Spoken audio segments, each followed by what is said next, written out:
Hola, ¿qué tal? Muy bienvenidas y muy bienvenidos a este programa llamado La Escena Secreta, lecturas de los itinerarios de Michel Desertot. Mi nombre es Andrés Gordillo y tendré el gusto de entrevistar hoy a nuestra querida amiga y colega Camila Joselevich, que más adelante se presentará. Esta es una iniciativa del área de estudios de historicidad de 17 Instituto de Estudios Críticos y como pueden escuchar en los otros programas, la intención fundamental de esta iniciativa es entrevistar a diferentes lectoras, lectores de Michel Desertot, sean estas especialistas o no. Hemos optado por que quienes han llegado aquí hayan tenido algún contacto o ninguno, por un motivo en concreto que es poner a prueba en qué sentido la lectura de estos textos, de estos libros, resuenan y de qué manera o no en la actualidad desde diferentes aristas. Han venido ya pintores, han venido figuras de la teología, historiadores, psicoanalistas, escritoras y otras figuras del mundo. Entonces, es particular porque este programa, ahora les, bueno, escucharán por qué, pero lo que me interesaba es que con Camila, en un inicio, habíamos pensado hablar de todo este libro que se llama La debilidad de creer, del que hablaré más adelante. Y desde hace algunos programas me di cuenta que hablar de libros como si fueran unidades tenía un sentido, es decir, puede tenerlo. Sin embargo, Certeau publicaba, era esencialmente ensayista y articulista. Y me llama más bien la atención entonces despedazar la bibliografía que ahora la encontramos así en Claro. otra modalidad, ¿no? Entonces, operar por el fragmento, no en el sentido de que haya una unidad anterior, sino que siempre está fragmentado de otras maneras. Pero en fin, dejo esa idea. Camila, cuéntanos algo de ti, por favor, para que quienes nos escuchan y ven sepan con quién, o una parte, un fragmento de con quién estamos hablando. Eh, bueno, gracias por la invitación y por esta convocatoria tan emocionante. Yo soy, bueno, me formé como filóloga clásica, pero me mudé al área de la historia ya después en el posgrado. Eh, se puede decir que me dedico a la historia de la religión cristiana primitiva. Ese es el lugar de especialización en el que estoy. Eh, Me importa en particular el problema de la herejía, de la disidencia, de los discursos de configuración de disidencias, sobre todo en el cristianismo primitivo o paleocristianismo, pero también en sus resonancias o repiques a lo largo de la historia y hasta el presente, ¿no? Ya en términos ya de teologías políticas del lado de acá, de la modernidad. Pero sobre todo, más bien soy especialista en paleocristianismo. Eso es lo que se podría decir. Yo a Camila la he escuchado varias veces hablar de estos temas. ¿Nos puedes contar rápidamente para quienes nos escuchan a qué te refieres con paleocristianismo para entrar un poco en contexto? Claro, lo que se llamó, lo que se va a llamar en algún momento cristianismo primitivo, que tiene que ver con desde que se asume, que se difunden las noticias en torno al Cristo de nombre Jesús en la provincia de Palestina y también afuera de, es decir, desde los años 40, 30, 40 del siglo primero y hasta la oficialización del cristianismo, ¿no? Hasta el siglo cuarto, digamos, ¿no? Hay, dependiendo de las teorías, ¿no? De las corrientes teóricas, hay quienes lo recortan antes, ¿no? paleocristianismo o al cristianismo primitivo como hasta el siglo segundo, que es cuando ya los obispos de Roma, y no solo, pero sobre todo los de Roma, empiezan como a sistematizar el pensamiento teológico, y hay quienes, historiadores, que ahí le ponen el corte al cristianismo primitivo. Pero en general se entiende que en realidad es hasta el Concilio de Nicea, ¿no? Lo que hay después ya es el cristianismo estatizado, institucionalizado, que ya se llamará de otras formas, ¿no? Pero entonces cristianismo primitivo es desde mediados del siglo I hasta ahí. Bueno, pues uno de los motivos por los cuales pensé en invitarte, Camila, hoy a comentar este libro tiene que ver por nuestra larga ya conversación respecto a lo que acabas de, o sea, el contexto que acabas de narrar rápidamente, particularmente por este momento que hemos pensado que es extraño, respecto al cual lo que llamamos los primeros cristianos resultaban más bien ser unas figuras contrarias respecto a las cuales hoy nos podemos confrontar, en el sentido en el que en vez de ser una fuerza hegemónica, una fuerza dominante, una fuerza globalizada, eran más bien residuales respecto al Imperio Romano, y no solo respecto a ciertos judaísmos de esa época. Al judaísmo oficial, digamos. Al judaísmo oficial. Institucional. Exacto. Y esa condición liminar o rechazada, cuyos momentos, al parecer, por lo que has investigado y por lo que se ha escrito en tantos lugares, pero resultaba más bien sugerente en tanto formas de vida, en tanto maneras de establecer relación con lo divino, con la propia organización, que hoy diríamos social, que en ese momento pues no existía el concepto, etc. También me interesó mucho invitarte porque si algún historiador de la religión ha tenido muy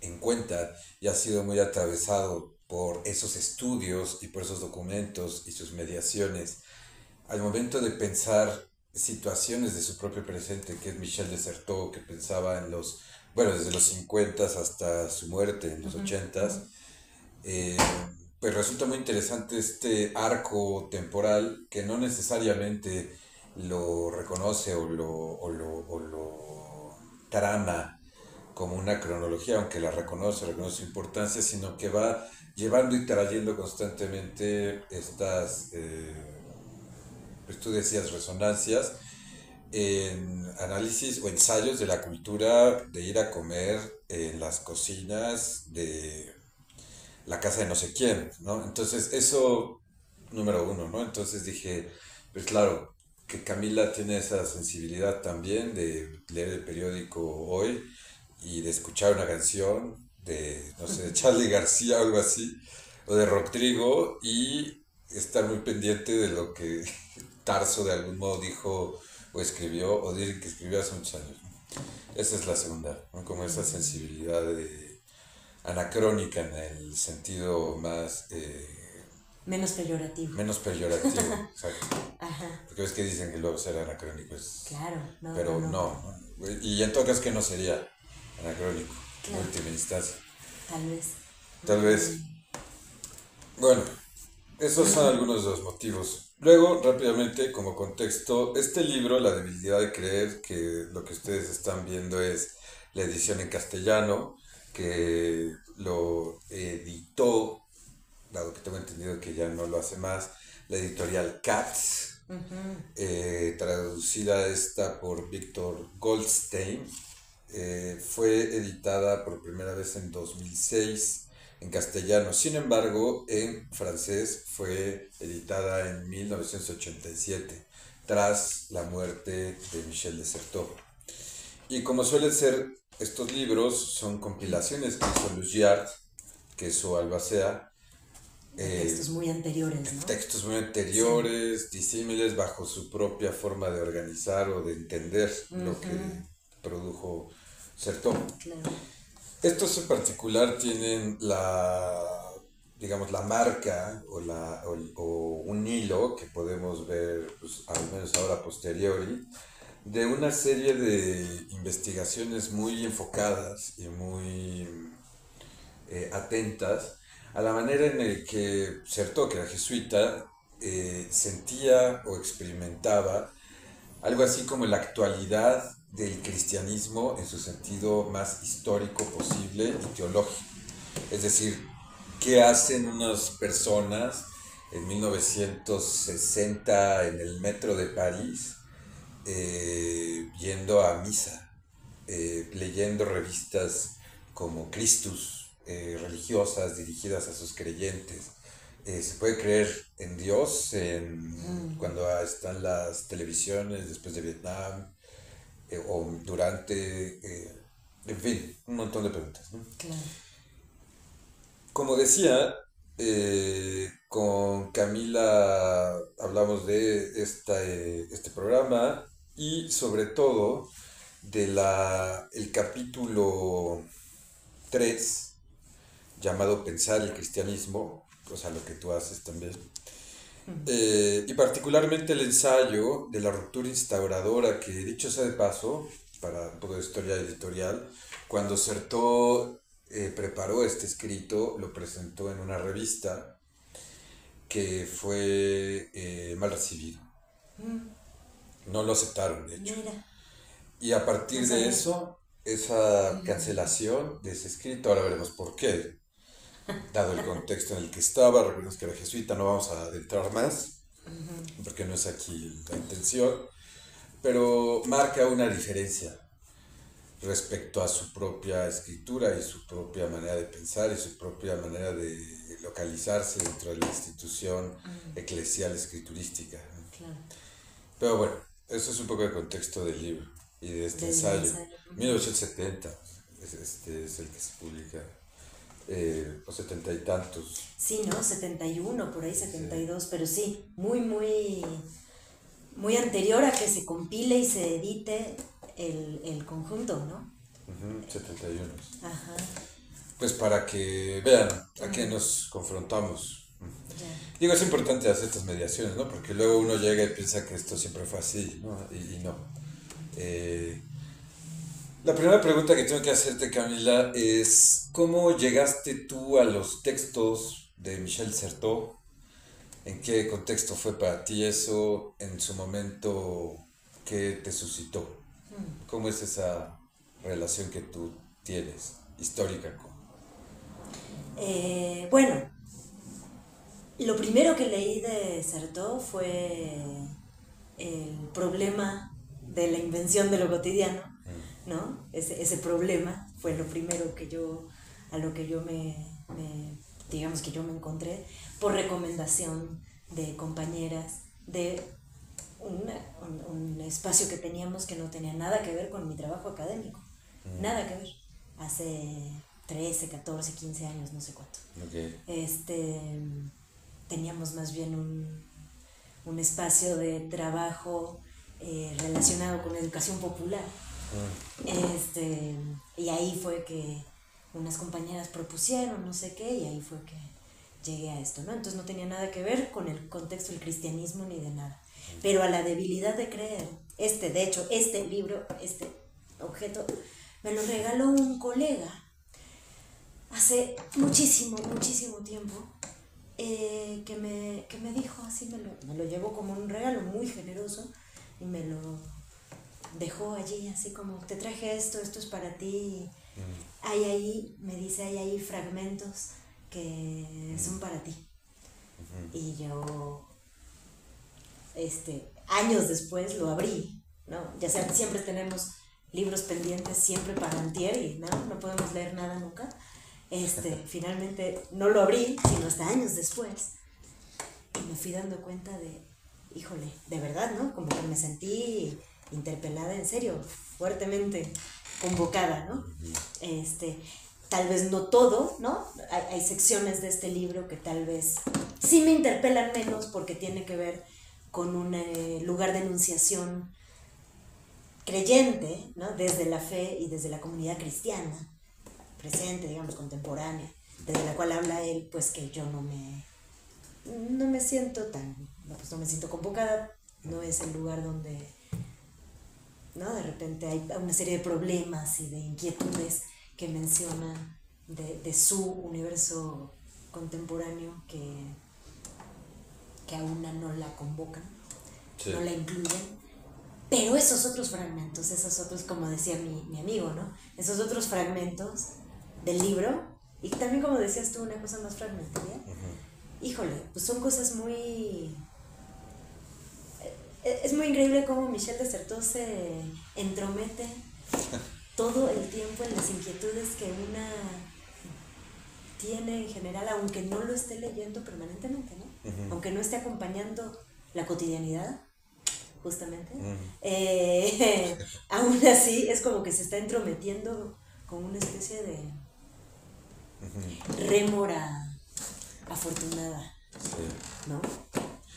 Me llama la atención que hayas comenzado este relato con su grupo de lectura y de educación popular, dado que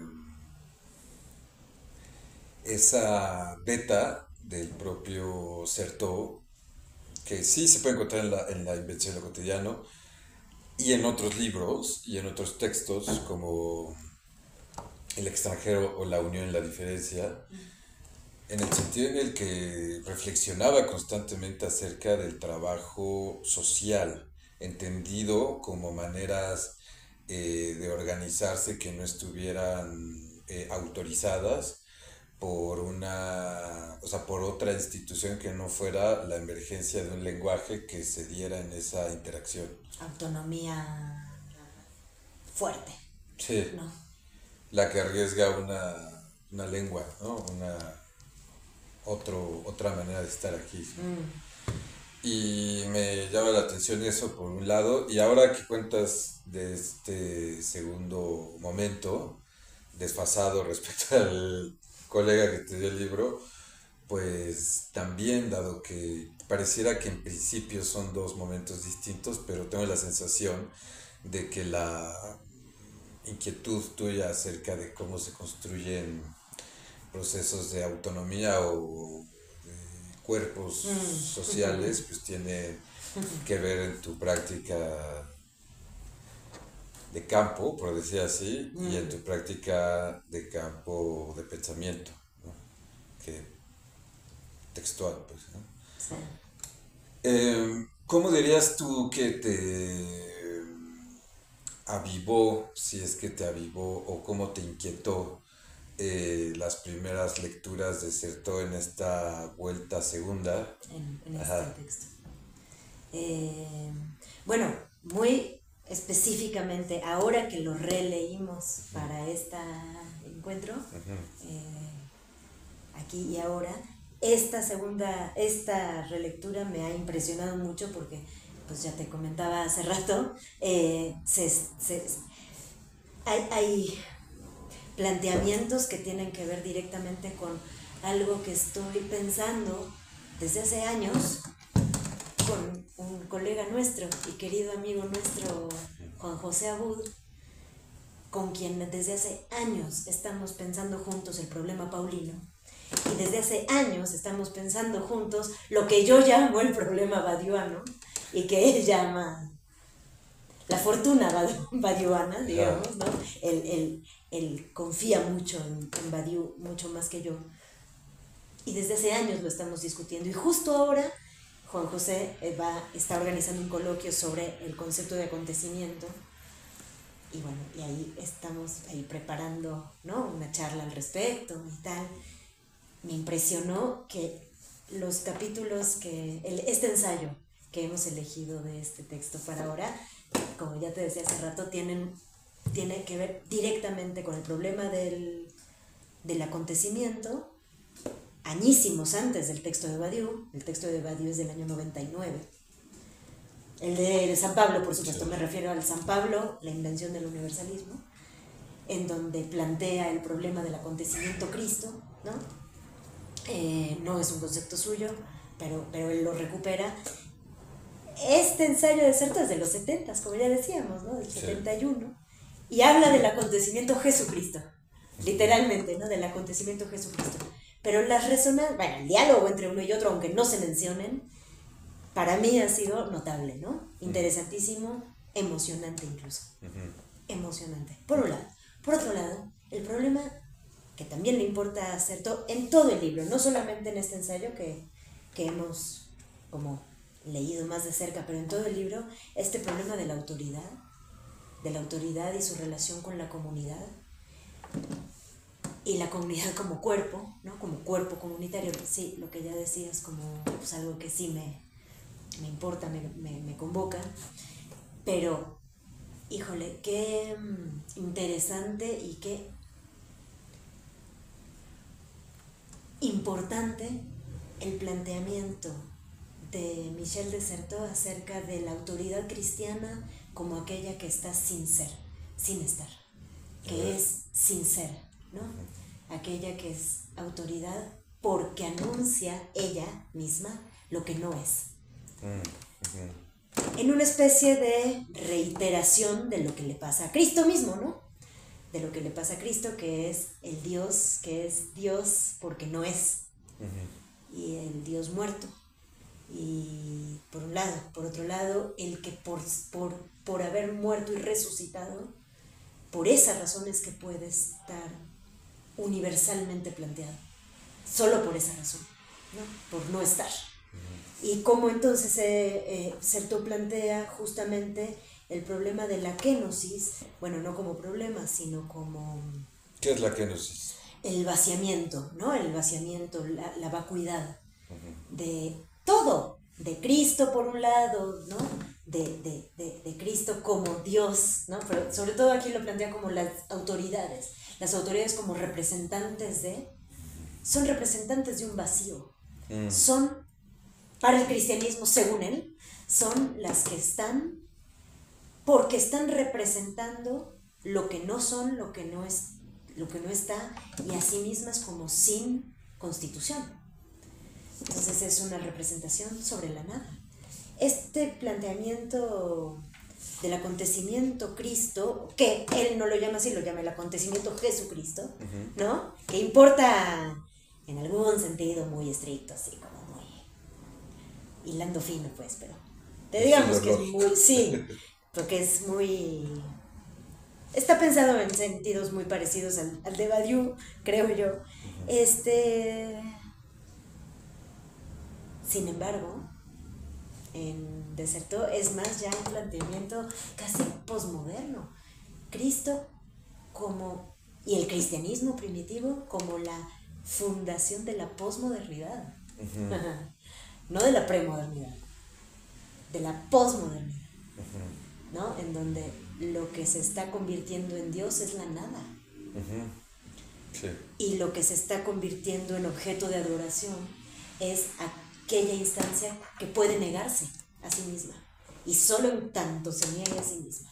Y eso lo mismo pasaría con las autoridades. Entonces, de ahí de Certeau, en este brinco entre este capítulo 3 y este capítulo 7, digamos, en este...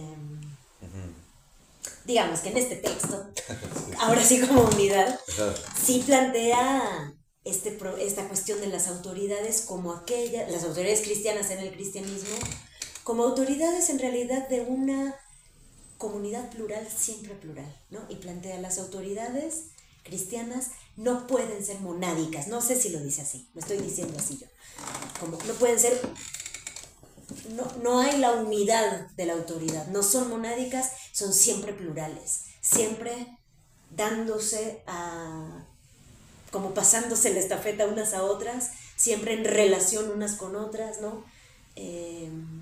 Itzia con nosotros con ella, siempre correlativas, en una relación de correlación, precisamente, valga la redundancia. ¿Por qué? Porque ninguna vale por sí misma. ¿Por qué? Porque representan la nada, dice de Certeau. Yo pienso que esto es un poquito optimista, demasiado optimista. ¿En qué sentido?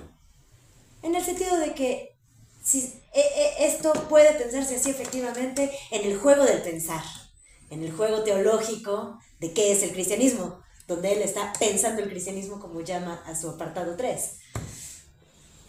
Luego, a la mera hora, en la historia de estos 20 siglos de cristianismos, digamos en plural, porque son varios y tienen episodios y tienen diferencias,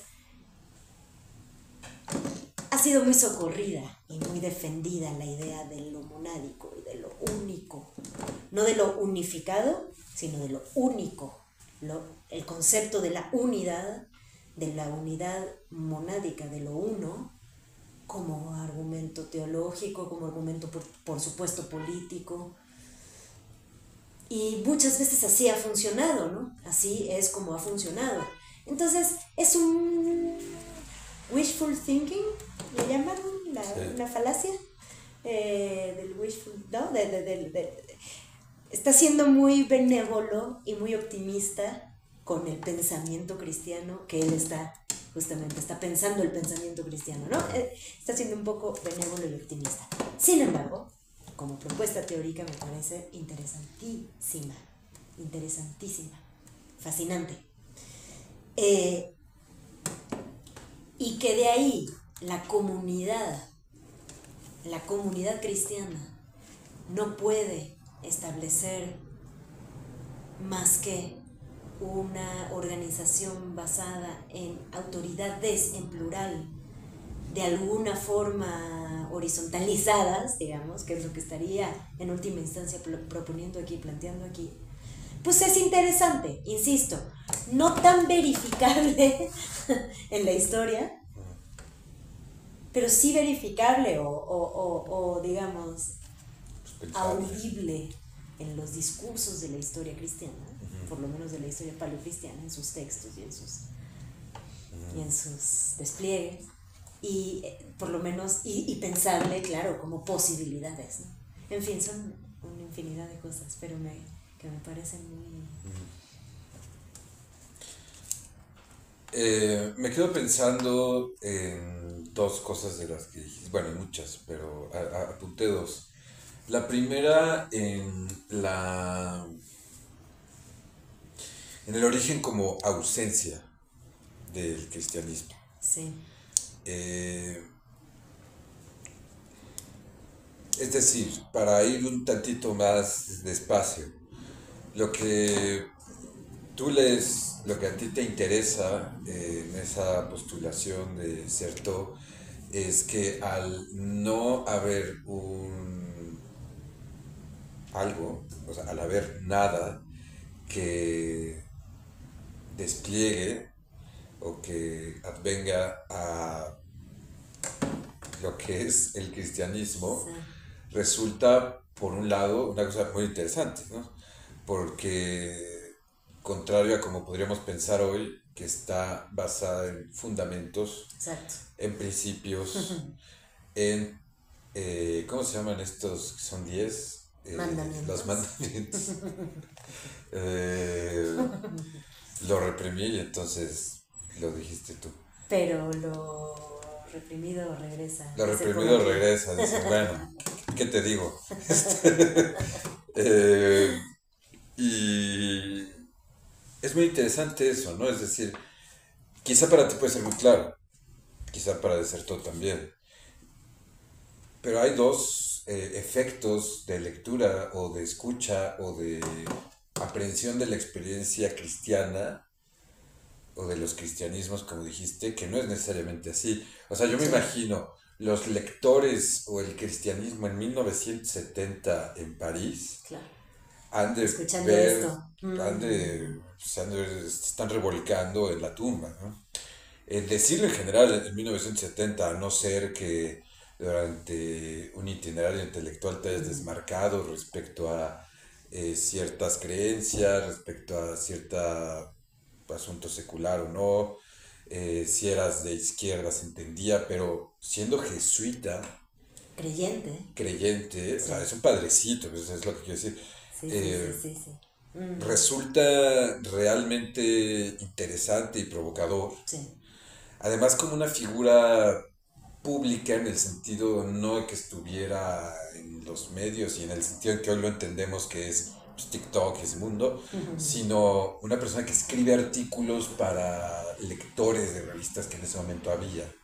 Sí. Y hoy resulta extraño pensar también que que el cristianismo en su heterogeneidad constitutiva podría llegar a plantear esas cosas, ¿no? Estas postulaciones. Eh, que me parece interesante el efecto reductor o reductivo que ha tenido la historia del cristianismo como si solo fuera una cosa, como si solo Total. fuera la iglesia. O sea, como el cristianismo es la iglesia y es la película Pasión de Cristo y ya. O Trump O- ajá. y, y esos cristianismos Eso es cristianismo, tan tóxicos, tan tóxicos. ¿verdad? Cuando, sin duda, lo son también, Sí, o sí. sea, son parte del mundo, de la historia, aunque a mi gusto esta manera particular de entrarle al problema, a preguntarse, a revisitar lo que se ha dicho, pues resulta muy fructífero. Bueno, esa es una primera nota, ¿no? Que logras eh, marcar tú. La otra es la comunidad cristiana, porque usualmente, digámoslo así en términos muy generales, una comunidad tiene un principio de identidad, ¿no? O sea, tiene una serie de características que estarían regulando cierta cosa común, que sería lo que las diferenciaría de otras y así sucesivamente. Bueno, que una tenga sus marcas de identificación en un proceso de no identidad Tal cual, o un proceso negativo, tal cual.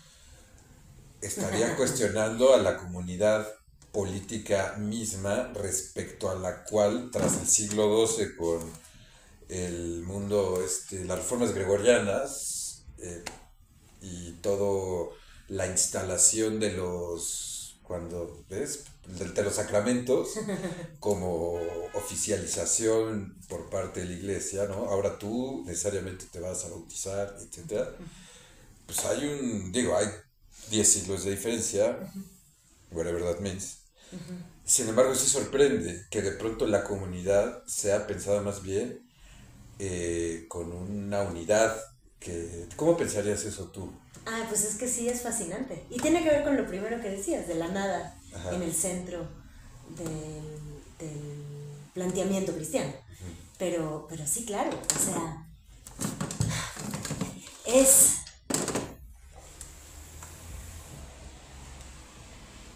Duró 10 minutos.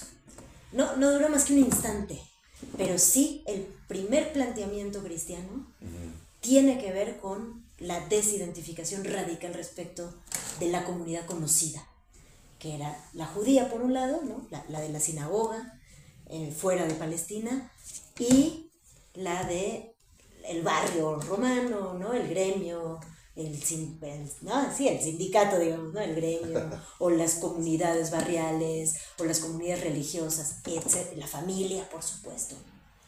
Todas esas marcas, todas esas rutas comunitarias, ¿no? De identidades comunitarias, sí, el primer cristianismo viene a destronarlas, a descabezar, a destronar, a romper esos vínculos y a plantear el único vínculo identitario es con Cristo, que está muerto, que resucitó, que no está, porque todavía no llega, de eso también habla él, ¿no? Del todavía no, que Agamben va a escribir todo un libro en torno a esto, ¿no? Del todavía no, planteado en Pablo. Entonces, claro, es construir, edificar la no identidad,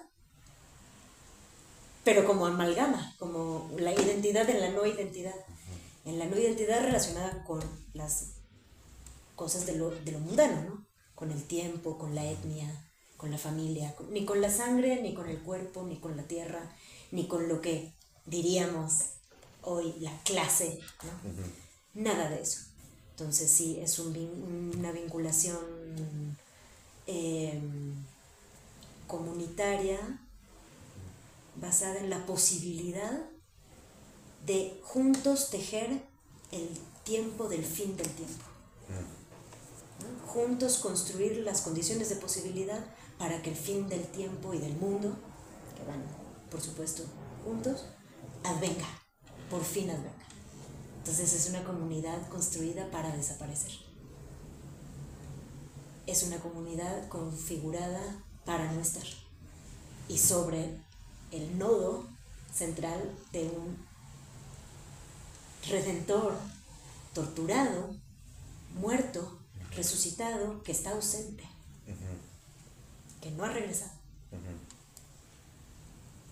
No sé si esto responde a lo que planteabas, pero tiene que ver entonces con una comunidad que se ha vinculado en la nada, en la ausencia de sentido, no en el sentido, ahí sí, no en el sentido moderno del sinsentido, por supuesto que no, pero sí en la falta de sentido de mundo. El único sentido es un sentido fuera de este mundo, que es el que va a advenir cuando Cristo regrese, ¿no? Entonces no es un sentido del mundo, es un sentido fuera de este mundo. Y bueno, y eso claro que trastoca, es una locura para todos los órdenes sociales conocidos del siglo I. Claro. Tanto, insisto, el judío, el de las sinagogas, como todos los niveles de organización social y política del Imperio de Roma, ¿no? Es una locura, es un delirio, no tiene ningún sentido. Sí. Me interesa algo que, a ver, como Bosco, a ver si logro hacer sentido. Cristo muere, lo matan puntualmente, sí, o muere. Sí. Jesús. Digamos, ¿no? Jesús lo clavan. Sí.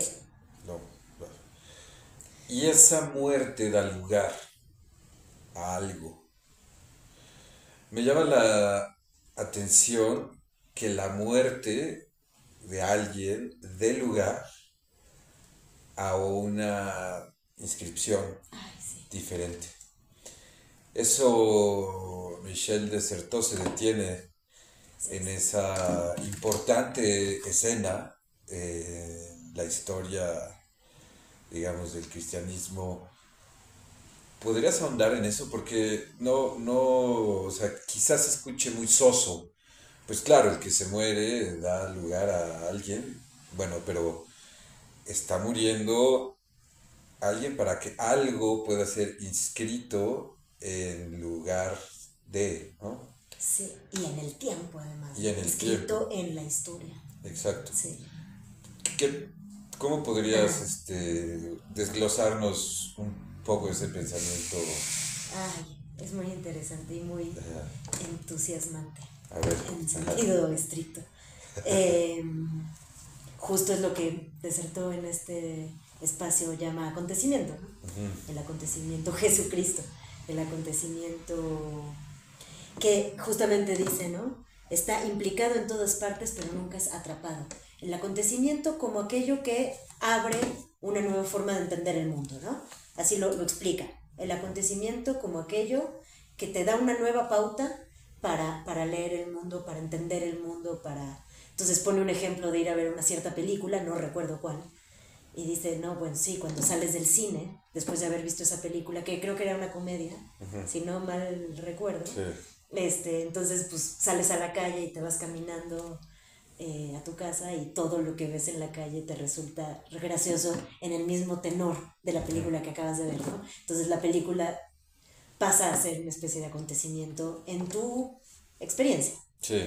En ese sentido el acontecimiento, transformación de la forma de comprender y de estar en el mundo.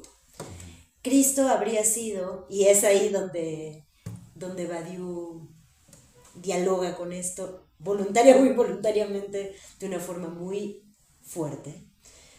El acontecimiento Cristo como aquello que abrió un paradigma de comprensión de nueva forma de estar en el mundo, por lo que se predicaba de eso en su momento, pero incluso por lo que no. O sea, incluso lo que no llegaban a decir ni Pablo, ni los evangelios, ni nadie, incluso por lo que no alcanzaban a decir y que estaba ocurriendo, ¿no? Y dice Desertó, ese acontecimiento Cristo, digámosle así, el acontecimiento Cristo, esa muerte en manos del ejército, torturado por el ejército, en un instrumento de tortura del ejército, ¿no? Esa muerte en manos del poder, digamos, como un criminal, como un barbaján y como un criminal, en manos del poder, esa muerte y resurrección como el acontecimiento que abre una nueva forma de entender. Sí, el de la comunidad que acabamos de platicar, pues es uno, ¿no? Es una de esas manifestaciones, uno de esos alcances de un nuevo paradigma o de una nueva lógica, de la antilógica, digamos, que planteó el cristianismo por un lado. Pero por otro lado, es acontecimiento en el sentido de que no, dice Dessertón, que no lo pueden nunca reiterar, repetir, reescribir. Todo lo que ocurre a partir de los evangelios, la escritura, lo que tú decías, ¿no? La inscripción textual en este caso, ¿no? No solo teológicamente pensado en el tiempo, sino la escritura de esto, ni los evangelios, ni las epístolas paulinas, ni ninguna teología que vino después, lo puede reiterar, lo puede repetir. Todo lo que hay a partir de entonces es más bien una especie de comentario sobre, ¿no? Comentario en torno a, y la no aprehensibilidad del acontecimiento. Entonces lo que hay es una universalización, en este caso del Cristo muerto, y del proceso de muerte y resurrección de Cristo, pero también del Cristo muerto casi como tropo, ¿no? Como un... Bueno, la tumba, ¿no? La tumba vacía. La tumba vacía, por supuesto, como... Pero el Cristo muerto y resucitado en sí mismo como como un juego retórico de universalización del Cristo, que solo puede universalizarse porque está muerto y resucitado, ¿no? Ese acontecimiento no es aprehensible, nunca más. Entonces es inaugurador de un mundo, de un tiempo fuera del tiempo, diría Gamben, del tiempo del todavía no. Entonces es un tiempo que está sin estar, otra vez, estar sin estar en el mundo, porque estás esperando ya el advenimiento del fin. Es la inauguración de una nueva lógica de estar con los demás en el mundo, tejiendo el tiempo del fin, tejiendo juntos el tiempo del fin. Todo eso inaugura, y sin embargo no se puede aprehender nunca más. Entonces el acontecimiento como lo inaprehensible, pero que sin embargo forja nuevas formas de mundo, ¿no? Por eso está en todas partes, pero nunca es aprehensible, nunca lo puede atrapar, recuperarlo en sí mismo, volverlo a escribir, volverlo a ver, por supuesto que no. Es más bien ese momento, Eliade creo que le llamaba, era como justamente como describía las características básicas del mito fundacional, ¿no? Aquel que nunca puede volver a reiterarse, solo se lo puede representar, pero nunca vuelve de suyo. Hay una cuestión aquí que mientras te escuchaba me parecía importante devorarnos, pero solo a mí, si tú te lo quieres pasar, adelante. Y es, decías que el elemento resurrección, pues es clave para la universalización de este cristianismo.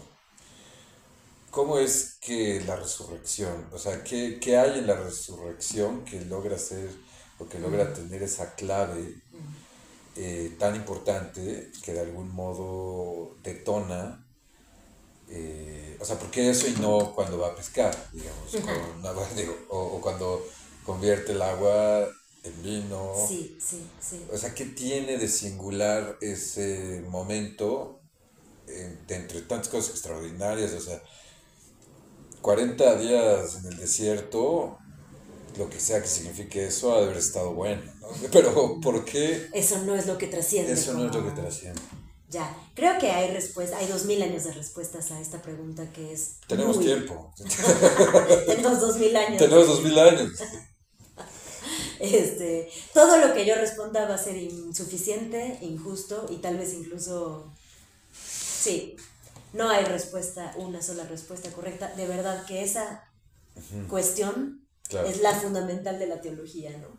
Entonces, siendo injusta, incorrecta y, por supuesto, parcial, sí, yo creería que tiene que ver con la condición de esperanza en la que deja, ¿no? Hay una promesa de regreso,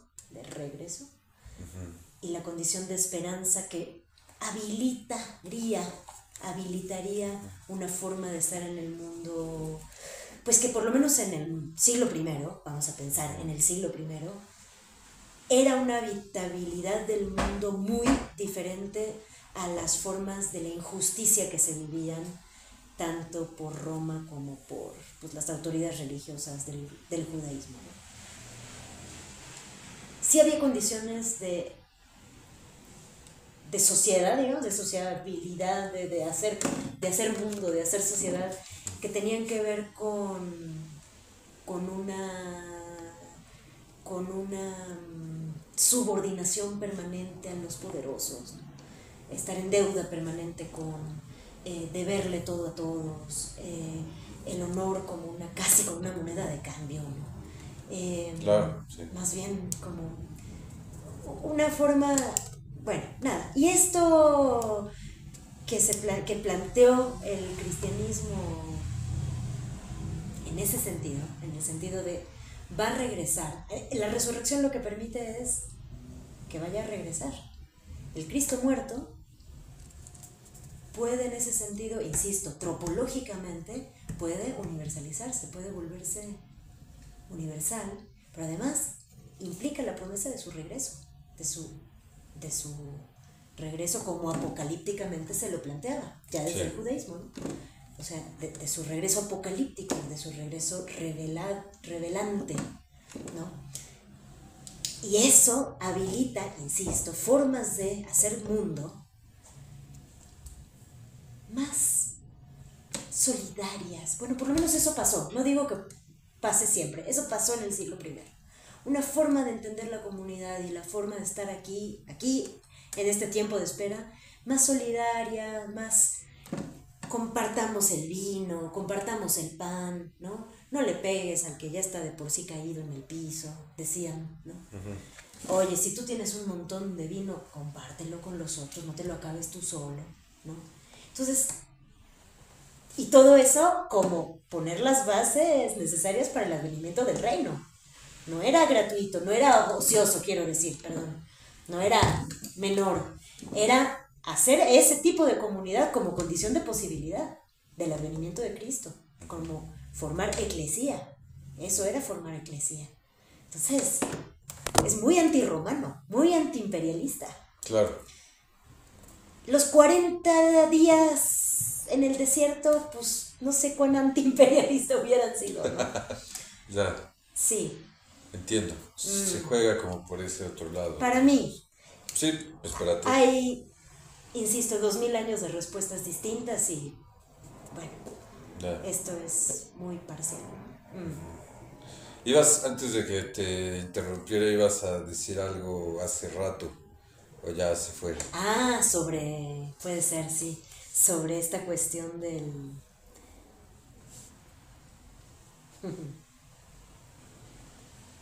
muerto, ¿no? Del muerto universalizable. El Dios que se muere o que matan y que solo por esa condición de Dios muerto, de hecho, se vuelve Salvador universal, ¿no? Además. Es el Cristo que le importa a Pablo, por cierto. Todo esto que estamos hablando, por cierto, Desertón no lo menciona, por lo menos en este capítulo. Lo menciona a Pablo, pero está hablando en paulino.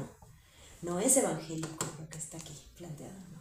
El Cristo... ¿Nos puedes contar esa distinción? Sí, justo en este sentido de que a los evangelios lo que les importa es el Jesús vivo, ¿no? El Jesús que convierte el agua en vino, el Jesús de los 40 días en el desierto, el Jesús vivo que es humano como nadie, con los más desposeídos, el que perdona y es generoso y es amigo y es amable, etc. Sí. Esa forma crística es la que le interesa a los evangelios. A Pablo no le interesa nada de eso, a Pablo le interesa el Cristo muerto y resucitado. Ese es el cristianismo, digamos, anacrónicamente, pero bueno, el cristianismo de Pablo, el pensamiento crístico de Pablo. Es el del Cristo muerto, que es el que de cierto aquí está recuperando con esta cuestión de este muerto universalizable, insisto, y que por cierto otro de los conceptos que me interesaron tanto de esto es esta cuestión de que esa muerte y resurrección y por lo tanto su posibilidad de universalización la está pensando como, claro, el artículo es del 71, Sí. ¿no? Pero me encanta cómo lo plantea, es una dialéctica de la particularidad y su superación. Dialéctica de la particularidad y su superación. Sin la vida de Jesús vivo, no habría nada de esto. Pero sin su muerte, resurrección y universalización, tampoco. No hay experiencia cristiana, dice. Es la dialéctica de la particularidad y su superación. Entonces es una universalización de lo, por supuesto, de lo que fue singular y particular en algún momento, ¿no? Sin embargo, volviendo a lo del principio, oye, eso que es singular y que se está dialécticamente superando, ¿no? Así lo plantea él, de nuevo es un muerto.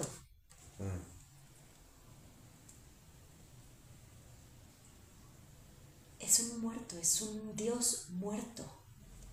Y resucitado, sí, de acuerdo. Pero es de nuevo como estaba planteando la autoridad. Es un tipo de autoridad o de autoritas, como de esto, de función inaugurante de una nueva forma de pensar y de estar en el mundo, que se basa en algo muy nuevo y distinto de lo que el mundo conocía, ¿no? Que justamente es el no fundamento, o el fundamento en el no fundamento, el fundamento en la muerte, el fundamento en la desaparición, porque además resucitó y no ha vuelto. Y el cristianismo después de Pablo se construye, es decir, a partir del año 90 del siglo I, ese cristianismo se construye sobre la base de, bueno, pero no regresa. Nos dijo que iba a regresar y no regresa. Y mientras tanto tenemos que esperar, y esa espera se institucionaliza. Y bueno, y se sigue esperando cada vez con más institucionalidad, ¿no? ¿Tú dirías que esa institucionalización de la espera a la llegada de Cristo, de Jesús, y por esa institucionalización me refiero a la instauración lógica, ordenada de un tiempo, de una modalidad de experimentar el tiempo, ha sido la que de algún modo ha tenido tanta perdurabilidad, tanta fuerza desde el Concilio de Nicea, por tener una marca hasta ahora, en el sentido en el que resulta sumamente interesante cómo la espera puede volverse un lazo de experiencia temporal tan fuerte, ¿no? Sí. Que constituya la modalidad existencial tuya, mía, o sea, en 2025. O sea, es muy sorprendente, ¿no? Sí, sí. Por eso también ha sido ya tan problematizada, ¿no? Incluso a nivel teórico. Claro, y sí. demás, ¿no? La esperanza y en general la espera como uno de los grandes problemas, digamos, hasta de la izquierda le han llegado a dar por ahí, ¿no? Claro. Sí, pero bueno, ese es otro tema. Pero sí,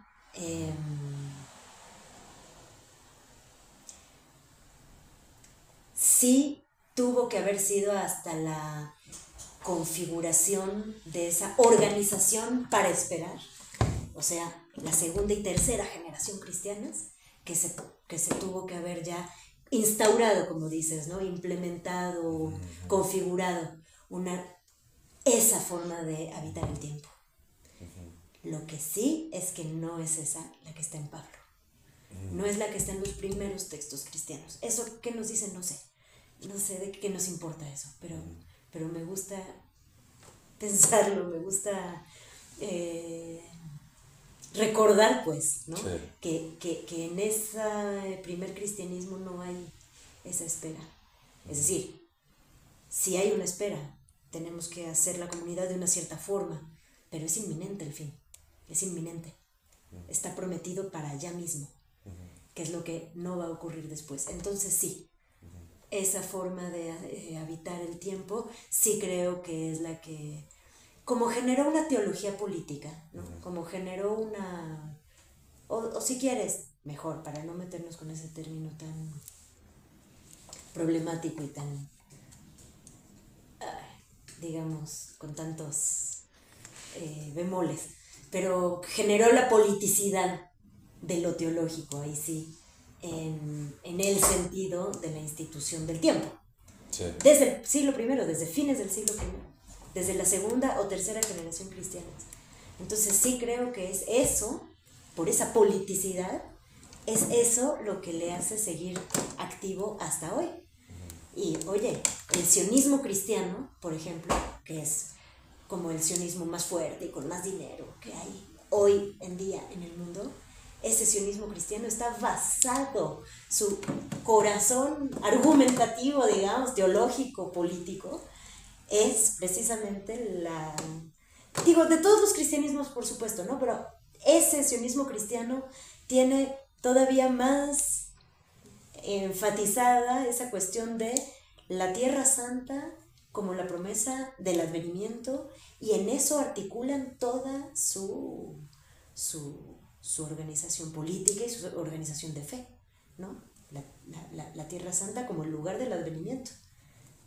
Entonces es la espera como lo que articula absolutamente toda el sentido, digamos, religioso de esa ruta del cristianismo, por decirlo así. Por poner solo un ejemplo muy escandaloso, tal vez, ¿no? Sí. Del presente.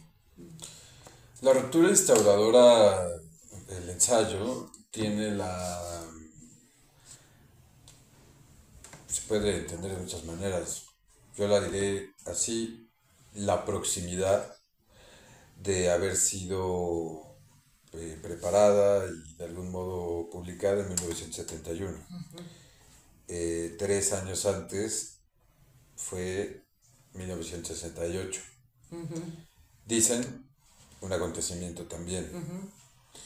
Me llama la atención porque en un libro que se llama La toma de la palabra y otros escritos políticos de Michel Certeau, que publicó en 1968, pues es una compilación de artículos y ensayos respecto a lo que estaba en ese momento sucediendo no solo en París, no solo en Francia, sino también en otras latitudes del mundo. Y lo que sucede ahí, o lo que de algún modo planteó ese conjunto de ensayos, fue que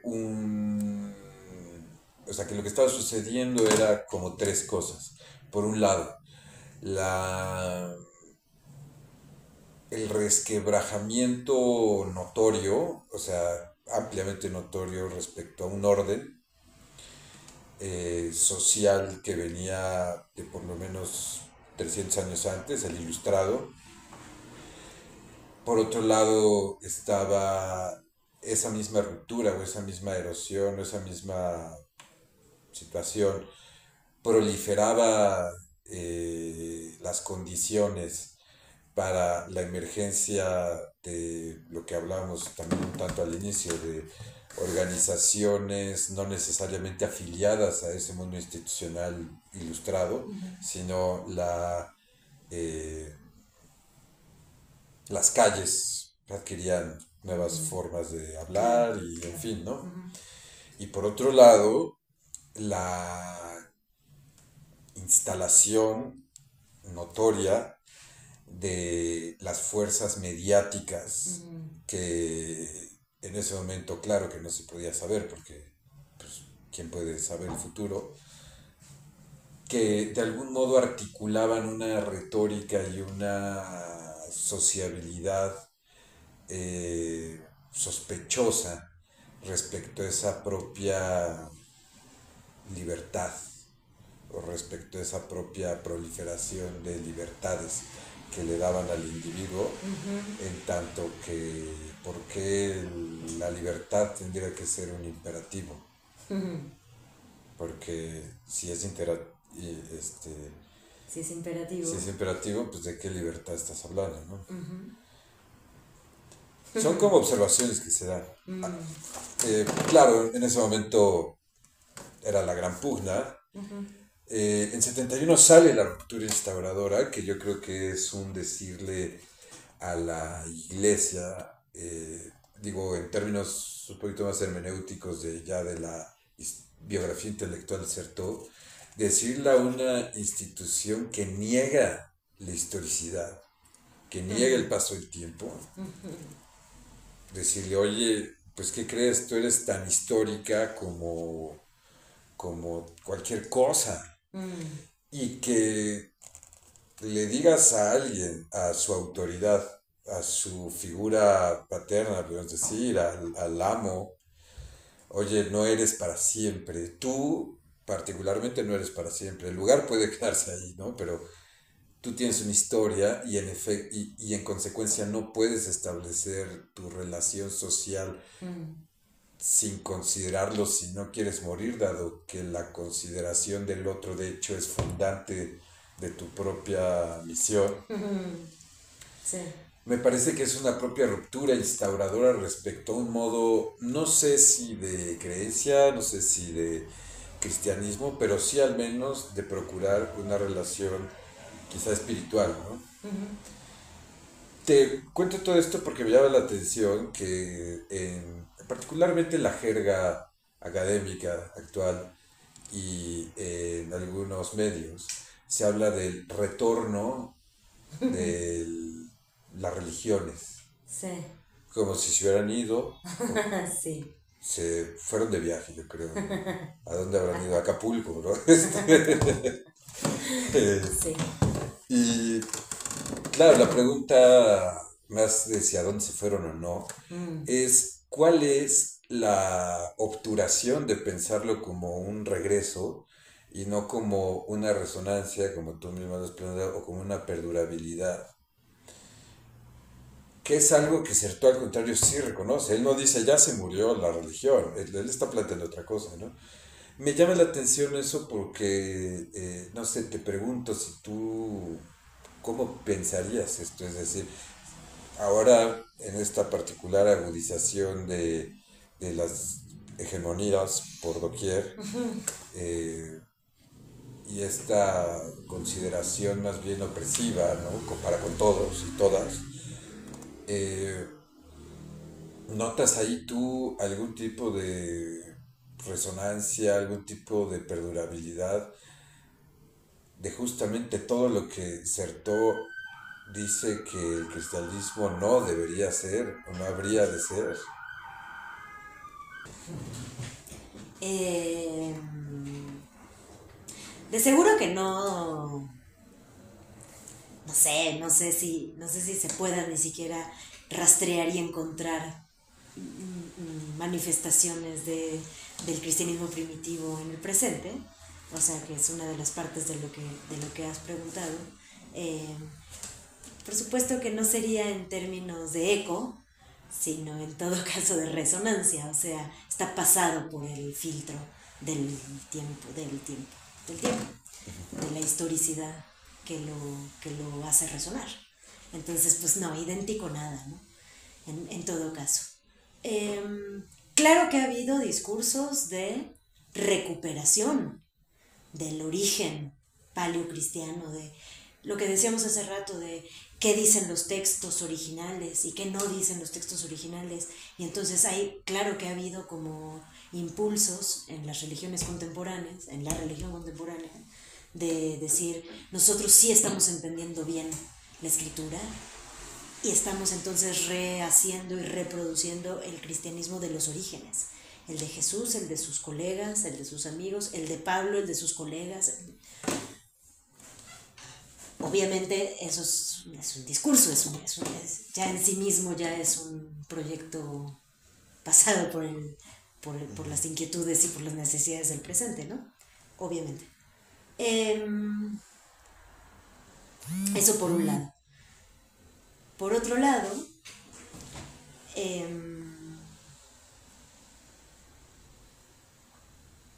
sí que hay líneas de continuidad con todas las transformaciones históricas obvias, ¿no? Las transformaciones del tiempo obvias que han tenido, pero hay líneas de continuidad, o si quieres de resonar, que sería diferente, con problemas cristianos, no solo paleocristianos, sino de la politización y de los procesos de institucionalización del cristianismo, pues los más antiguos, ¿no? Sin Nicea, lo que ahora decías, sin Nicea, pero tal vez no solo, ¿no? Tal vez antes, tal vez también después, en el sentido de que las dinámicas del poder que seguimos conociendo, por lo menos en Occidente, claro que son herederas de esas lógicas, ¿no? Y bueno, ya lo han dicho todo el mundo, lo ha dicho todo el mundo, o sea, Schmitt ha tenido propuestas grandes al respecto, pero no solo, ¿no? Benjamin y bueno, en fin, toda la sociología de la religión del siglo XX, o sea, no es nada nuevo, pues, que Weber, por supuesto, en fin, que el capitalismo tiene una estructura religiosa porque precisamente se montó no en el cristianismo discursivamente, porque el capitalismo se despliega en un universo argumental laico, digamos, secular, ¿no? Digamos, desacralizado, en ese lugar se despliega, pero la estructura del despliegue sigue siendo teológica, sigue siendo cristiana. Por lo menos así lo plantea Benjamin. Weber lo plantea con una diferencia. Weber lo plantea más bien como que el capitalismo se monta en el cristianismo, como un parásito. Benjamin dice, no, el capitalismo es religión. Calca su estructura, no se monta en ella, calca la estructura y la reemplaza como religión. Son distintas. Pero bueno, entonces, siendo así, como que me parece que sí tenemos las peores herencias Pienso que Deserto es más optimista y, como decíamos al principio, y más benévolo con el propio cristianismo en el que él se siente convocado y que él forma parte. No solo no es mi caso en ese sentido, sino que también pienso que hemos heredado más problemas del cristianismo, de las cosas, digamos, que aporten a ciertas nociones tal vez de comunidades basadas en la justicia o en comunidades basadas en lo potencial del ser humano, ¿no? En la vida como potencia, pues, ¿no? En fin, pero ese es mi... Para ir cerrando, dos preguntas más breves. Sabes bien que en este marco amplio de las dictaduras, o así llamado, ¿no? O así localizado, las dictaduras de América Latina, en diferentes países, de diferentes modalidades, en Centroamérica desde luego, aunque no solo, de algún modo tuvieron estos visitantes llamadas, este movimiento que, para decirlo así rápido, de la teología de la liberación, que de algún modo es todo este esfuerzo intelectual, social, para avivar formas distintas. Bueno, en primer lugar, la eh, emancipación, la eh, desregulación, la desidentificación estructural de todas estas formas de gobierno. eh, y por otro lado, un esfuerzo pues más bien de institucionalidad, de organizaciones de diferente orden, con diferentes sectores de la población, que de algún modo lo que me interesa es esa manera de plantearlo, ¿no? Desde la teología de la liberación, precisamente. Ese momento respecto al actual, es decir, en el largo temporal de esas décadas del siglo pasado, además ayer, Ah, sí, de sí. lo cual además hay como un silencio raro, de eso, curioso, en el sentido en el que todo ese esfuerzo ahora parecería como hacerse agua en otras formas de trabajo social y otras formas de discursividad. A lo que me refiero es que fue algo muy fuerte en su momento y de una manera muy rápida se diluyó, ¿no? O se perdió cierta fuerza en el sentido en el que no, pues ya no hay dictaduras de ese orden, quizá hay otras, de Ujú. otras maneras, más efectivas en otro sentido, pero te pregunto si tú localizas quizá algún tipo de esfuerzo del mundo del cristianismo como por entrar, como por solicitar algún tipo de proyecto distinto respecto a las formas hegemónicas y de Sí, violencia actuales. sí, totalmente.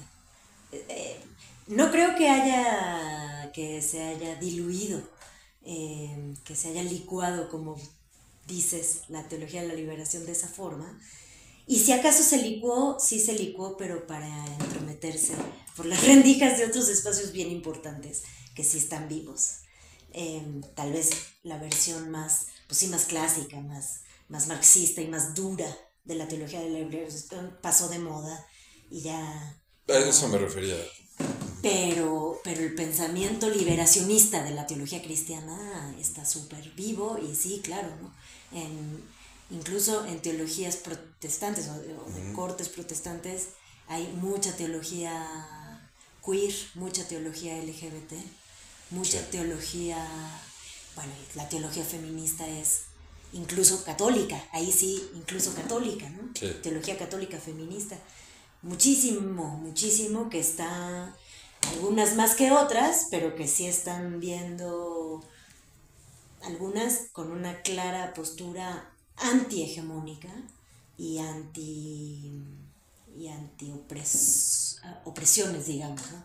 Anti opresiones, en ese caso, por ejemplo, de género y de, y de roles sexogenéricos. Eh, Adentro, ¿no? Yo, hasta donde yo conozco, ¿no? Van de la mano esas teologías feministas y esas teologías queer y etcétera. Muchas van de la mano con una teología francamente anticapitalista. Ok. No es la misma, sí, obviamente, que la de los 60, 70 que ahora decías, pero sí hay todo una, pues no un regreso, como planteabas, más bien un refortalecimiento dadas las condiciones tan trágicas del mundo, ¿no?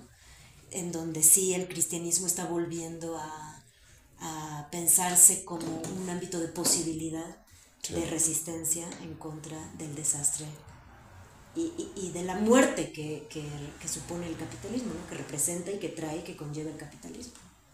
Sí, y están vivas, están muy vivas, en toda América Latina, por lo menos, en Estados Unidos muchísimo.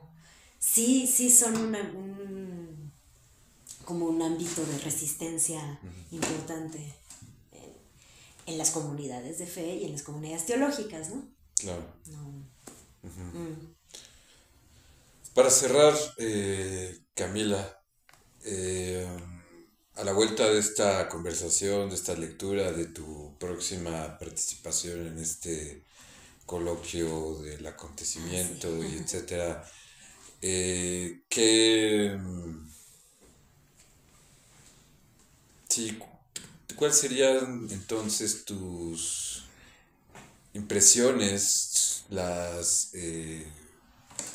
puntos interesantes de lo que tú has leído ahora, de lo que hemos hablado, que crees que la lectura de este ensayo particularmente, y también regado del libro y otros, que te parecen más contundentes e importantes, o si no contundentes, más, digamos, subliminales e interesantes de la pues, escritura y de la lectura de estos textos de Desertó? Bueno, pues es el resumen de lo que hemos platicado hoy, ¿no? Este concepto de acontecimiento, no desde el punto de vista badiuano, sino desde el punto de vista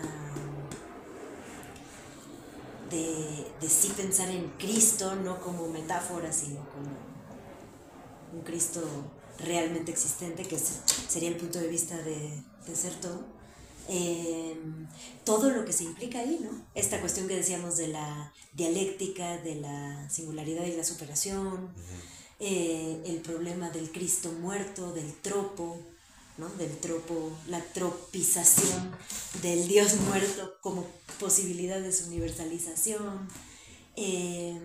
Todo eso relacionado con el acontecimiento sí, como dices, también por lo del coloquio de nuestro colega querido, pero en general pues me convoca muchísimo, ¿no? Me importa un montón.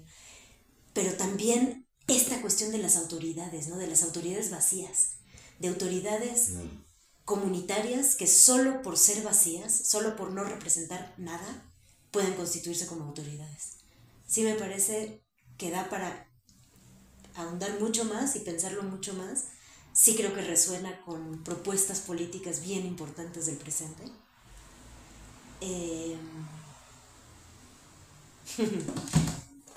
Que peyorativamente tal vez se les han tachado de posmo, ¿no? Como propuestas posmo y hippies que no llevan a ningún lado, y sin embargo es muy poderoso lo que puede estar ahí planteado, ¿no? Autoridades que están para representar a nada. Es muy, muy, claro, muy importante, pues eso, ¿no? En términos políticos. Y bueno, nada, este problema de la kenosis que decíamos, ¿no? Del vaciamiento, que también tiene que ver con eso, ¿no? El ser nada en contra de ser glorioso, y cómo en el cristianismo se encuentran ambas cosas, pero en realidad para negarse ambas, ¿no? Se encuentran para negarse. En fin, es todo un planteamiento muy, muy interesante que claro que seguiremos pues pensando. El as bajo la manga, ¿qué asocias con debilidad de creer? El título del libro. Podría ser como Pablo de Tarso tiene un estilo retórico en algunas cartas particularmente, que es como este apocamiento del que hemos, por cierto, platicado hace poco, por cierto. Este hacerse nada como un gesto retórico que en el parecer de algunos, incluyéndome, en realidad es un recurso para darse fuerza, ¿no? El soy nada, yo no soy nadie, estoy más en la basura que la basura misma, etc. Como una estrategia retórica de apocarse para legitimar su propio discurso, ¿no? Ahora que lo preguntas me suena un poco también como así, pero Desertó no tiene intenciones, no creo que tenga las intenciones de Pablo de Tarso, de hacerse el canchero y decir poco para decir mucho, pero sí me suena a esto, ¿no? La debilidad de creer, como en realidad en esa debilidad está la fortaleza rotunda que se está planteando el cristianismo, ¿no? Se está planteando que el cristianismo es absolutamente fuerte, rotundamente fuerte, en tanto que es débil y muerto, ¿no? Entonces creo que por ahí va el juego. Bien. Pues muchas gracias, Camila, por tu tiempo. Aprecio mucho esta conversación. Gracias a ti, querido Andrés. Muchas gracias a quienes nos escucharon y siguieron hasta ahora. Muchas gracias también, como siempre en este programa, a José Valentín Niembro Márquez, a Itziar Álvarez Ramírez, a Jimena Gómez por estar en los procesos de edición y de cámaras y todo esto que se necesita. Y nos vemos hasta la próxima. Hasta luego.